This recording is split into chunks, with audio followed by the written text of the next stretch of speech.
Assalamualaikum warahmatullahi wabarakatuh.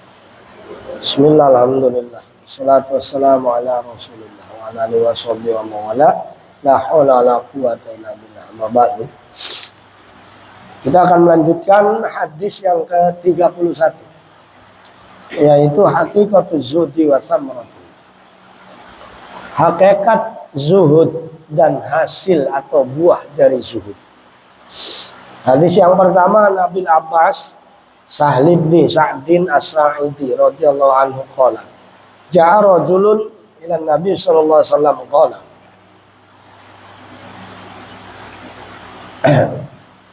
datang seorang laki-laki dari Abil Abbas Sahl bin Sa'ad As-Sa'idi, semoga Allah memberikan ridho kepadanya, berkata, datang seorang laki-laki kepada Nabi dan dia berkata, ya Rasulullah, wahai Rasulullah, dullani ala amalin idza amiltu ahabbanillah. Ahabbani Allah wa ahabbani an-nas.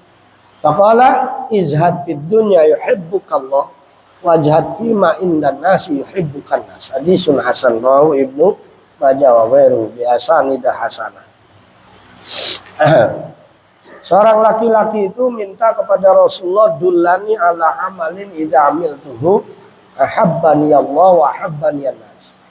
Ya Rasul, tunjukkan kepadaku amalan yang apabila aku amalkan, itu membuat Allah cinta kepadaku dan manusia juga cinta kepadaku. Nah itu. Amalan apa ya Rasulullah? Agar Allah dan manusia pada demen sama saya, pada cinta sama saya. Qala izhad fid dunya yuhibbukallah. Kata Nabi, zuhudlah kamu di dunia, maka Allah akan cinta kepadamu. Wajhad fima indakan nas, indan nas yuhibbukan nas. Dan zuhudlah apa yang Anda miliki, yang ada pada diri Anda, maka manusia akan cinta. Artinya kalau kita pengen dicintai oleh Allah, jangan rakus. Kita syukur terhadap apa yang Allah berikan kepada kita. Zuhud itu bukan berarti harus miskin. Ya, zuhud dalam konteks kekinian boleh kaya, tapi hatinya tidak, ta'aluk tidak terhadap dunia. Ya, tidak mengandalkan dunia. Dunia itu ya untuk keperluannya, bukan untuk tujuan. Beda. Ada orang hidup tujuannya dunia, jadi hanya dunia aja. Ada orang hidup hanya perantara aja, tujuannya Allah. Nah itu kalau kita tujuannya Allah, itu akan dicintai oleh Allah. Dunianya sekedarnya, ya, seperlunya. Kalau kita naik mobil perlu bensin, ya harus ada duit beli bensin. Ya, kita mau ke Surabaya naiknya pesawat, ya naik pesawat. Nah, misalkan. Tapi itu perantara. Habis turun dari pesawat, nggak usah dipikirin pesawatnya. Tujuan utamanya kemana? Ke Allah. Nah itu ya. Jadi gitu. Izhad.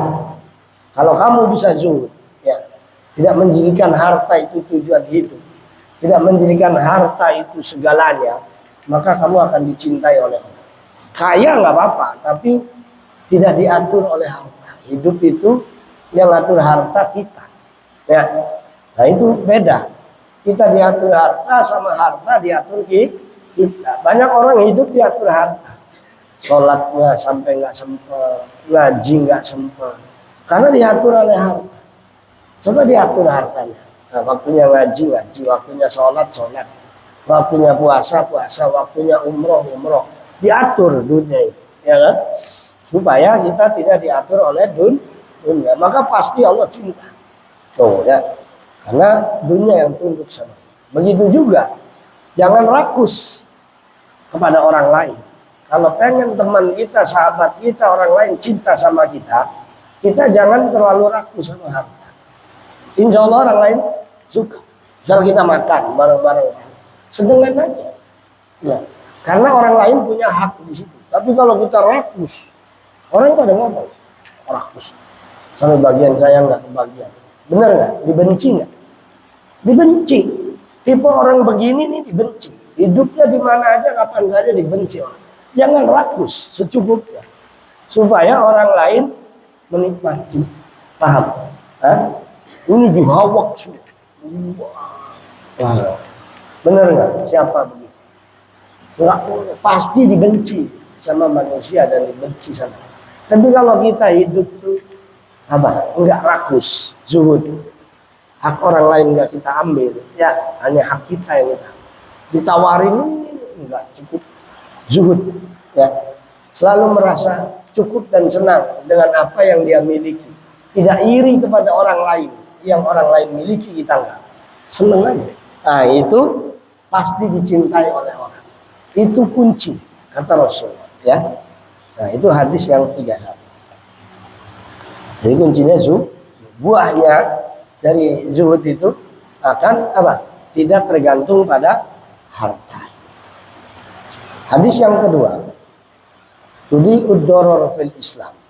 Hadisnya adalah la dororo wala diror.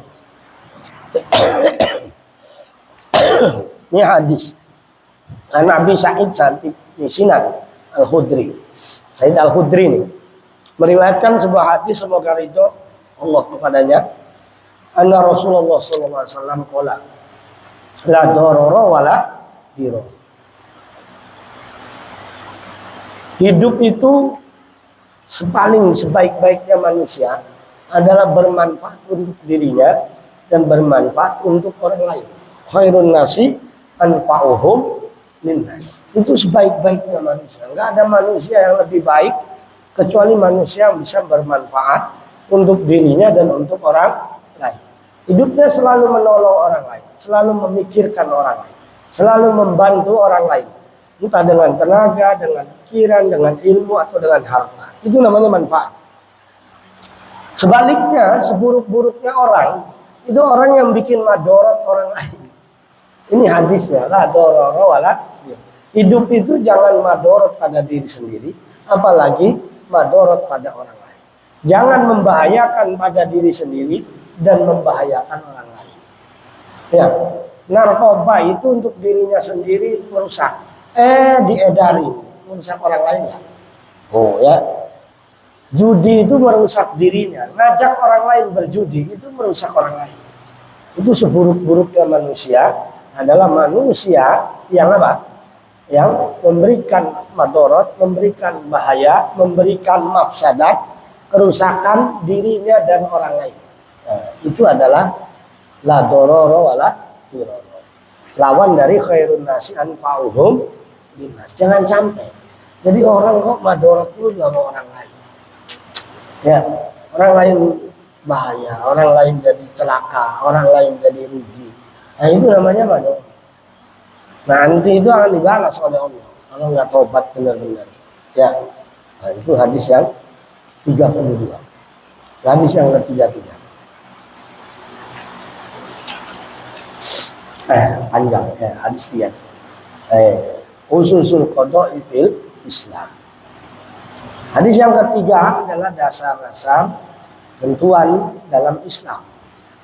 An Ibnu Abbas radhiyallahu anhu, dari Sayyidina Ibnu Abbas, semoga Allah meridhoi kepada keduanya, ayahnya dan putranya, anna Rasulullah SAW qala, bahwa Rasulullah SAW bersabda, lau yu'ton nasu bidakwahum ladda'a rijalun ammala qaumin wa dimahum lakinil bayyinatu 'alal mudda'i wal yaminu 'ala man ankara. Hadisun hasan. Nah, ketentuan hukum itu menjadi penting untuk menentukan sesuatu yang jelas dan pasti, ya. Kata Rasulullah, seandainya manusia itu dikasih ya sesuatu, maka dia akan ngaku. Banyak orang yang ngaku harta-hartanya orang lain ya diakui, kepemilikannya orang lain diakui. Tapi kata Rasulullah, lakinil bayyinatu 'alal mudda'i wal yaminu 'ala man ankar. Tapi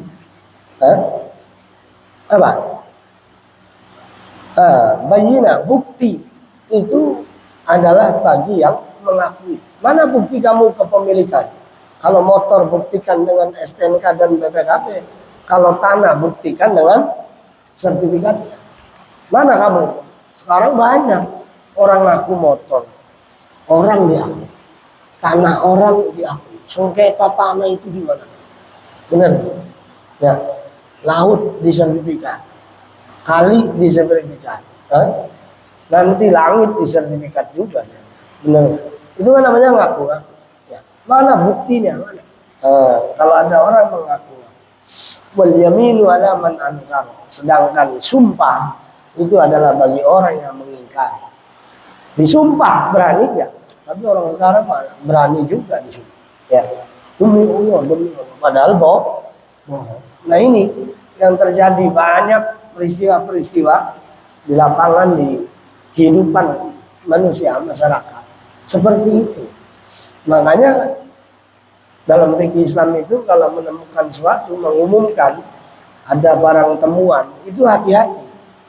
Ditemukan dompet berisi uang 10 juta. ATM, SIM, dan udah banyak yang ngaku. Jangan diomongin jumlah duitnya. Ya, ditemukan dompet warna coklat. Bagi yang merasa hilang di sekitar masjid misalnya, mohon hubungi kami. Nah, setelah itu datanglah dong. Hilang di mana Pak? Jam berapa? Dompetnya warna apa? Dari sisi dompet udah warnanya beda aja bohong. Bener nggak? Saya dompetnya hitam. Oh bukan Pak, coklat. Oh iya coklat, saya lupa. Bohong. Masa dompet sendiri lupa? Bener ya? Isinya apa aja? Kayaknya sih duit, terus ATM, SIM, kayaknya. Nah, punya sendiri lupa, bohong. Nah, berapa isinya? Lupa berapa ya? 10 juta. Oh iya 10 juta, bohong. Nah, makanya seandainya orang itu diberitahukan untuk ngaku atas kepemilikan barang orang lain, maka banyak yang ngaku. Maka apa? Kata Nabi, coba. Kalau ada orang-orang yang ngaku, mana bukti kepemilikannya? Ya kan?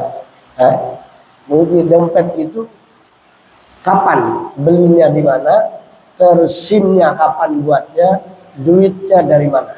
Wah, teliti. Baru.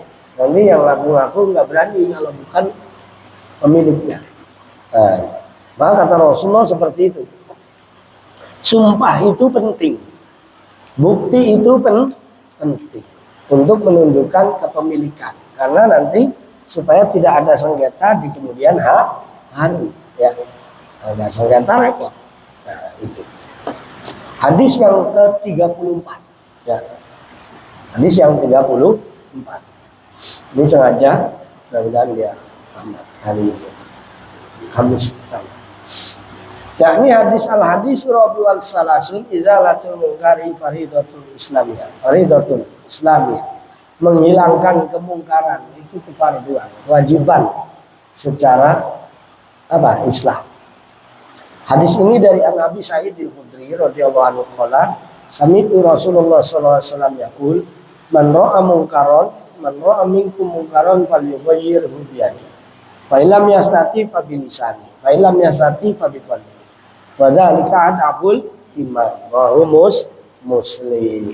Ya. Dari Abi Sa'id al-Khudri, semoga Allah memberikan ridho kepadanya, ya. Kata Rasulullah, kata dia, saya mendengar Rasulullah SAW bersabda, man ro'a man utai sapa wong ro'a kang ningali sapa wong mingkum saking sira kabeh mungkaran ing kemungkaran fal yughayyirhu, nah becik merubah sapa man hu ing mungkar biadih lawan tangane man. Fa lam yastati, maka lamun ora mampu sapa man fa bilisani, maka rubahlah dengan lisan. Wa lam yastati fa biqalbi, maka rubahlah dengan hatinya. Dzalika adaful. Yang seperti itu, yang dengan hati saja, maka itu sebenarnya adalah lemah-lemahnya iman. Jadi tugas di antara kaum muslimin adalah apabila melihat satu kesalahan, satu kemungkaran, kalau kita bisa rubah kemungkaran itu dengan power kita. Maka ada yang menafsirkan kalau biadi itu pemerintah. Kalau biadi itu yang power, punya kekuatan undang-undang, hukum dan sebagainya. Ya, ada orang judi di jalanan. Kita pulang dari mondok, wah, baru belajar silat, ya kan? Wis, gimana? Kalau enggak saya lawan. Melawannya gede-gede yang judi, gede-gede badannya. Dulu bocah kecil. Nah, Kita jangan, kita nggak sesuai ya dengan kekuatan mereka. Mereka rombongan lagi pada, ya kita dengan lisan aja kalau mampu. Pak, tolonglah jangan pada judi kalau bisa, ya merusak generasi. Jangan kita pangan lagi, bubar. Ya kita dikeroyok, ya. Tapi kalau pemerintah, polisi, tentara yang bubarin baru, ya. Biar itu kekuatan, power, tahu power, punya kekuatan.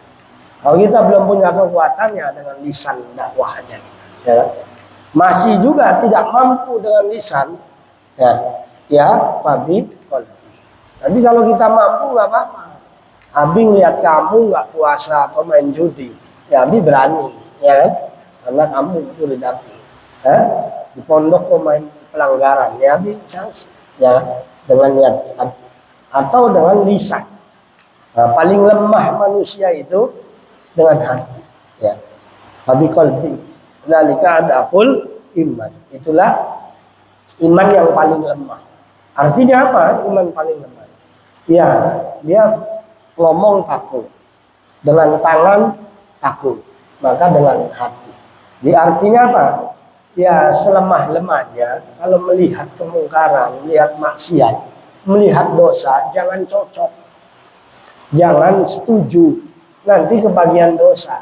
Kalaupun nggak berani merubahnya, jangan cocok sama dosa itu, ya. Wah, di situ ada tempat maksiat, senang saya ada tempat maksiat itu rame, saya dagangnya laris. Nah, ini kebagian dosanya. Berarti cocok sama maksiat. Jangan punya hati. Kan man ra'a mungkaran fasakata fa alaihi laknatullah. Barang siapa orang ya melihat kemungkaran, melihat hal yang dosa, dia melihat diam, warodia dan setuju, falaknatullahi alaihi. Kata Nabi, laknatnya Allah akan diberikan kepadanya.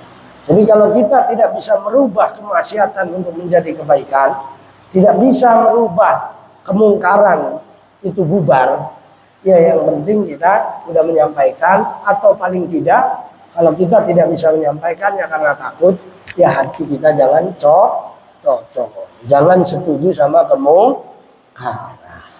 Jelas ya?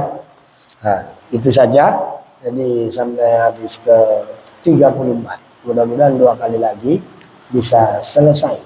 Jadi ke hadisnya ada 42, surah Yasinnya ada 83. Tadi surah Yasinnya sudah ayat ke berapa? 77, ya kan? Tinggal 6 ayat. Demikian kajian atau ngaji pasaran tafsir surah Yasin dan hadis Arba'in Nawawi. Mudah-mudahan jadi amal soleh kita semuanya dan menjadi ilmu yang bermanfaat buat kita, untuk terus menambah wawasan kita, menambah iman dan takwa kita kepada Allah Subhanahu wa taala. Karena iman tanpa ilmu stagnan. Ya, jadi kalau iman ingin terus berkembang, ingin tambah, ya harus disupport dengan ilmu, ya. Nah, ilmu akan menjadi manfaat, akan menjadi kuat kalau disertai dengan iman. Demikian kurang lebihnya, mohon maaf. Al-Fatihah. A'udzubillahi minasyaitonir rajim. Bismillahirrahmanirrahim. Alhamdulillahirabbil alamin. Iyyaka na'budu wa iyyaka nasta'in. Ghairil maghdubi 'alaihim waladdallin. Demikian kurang lebihnya, mohon maaf. Subhanakallahumma bihamdika asyhadu an la ilaha illa anta astaghfiruka wa atubu ilaik.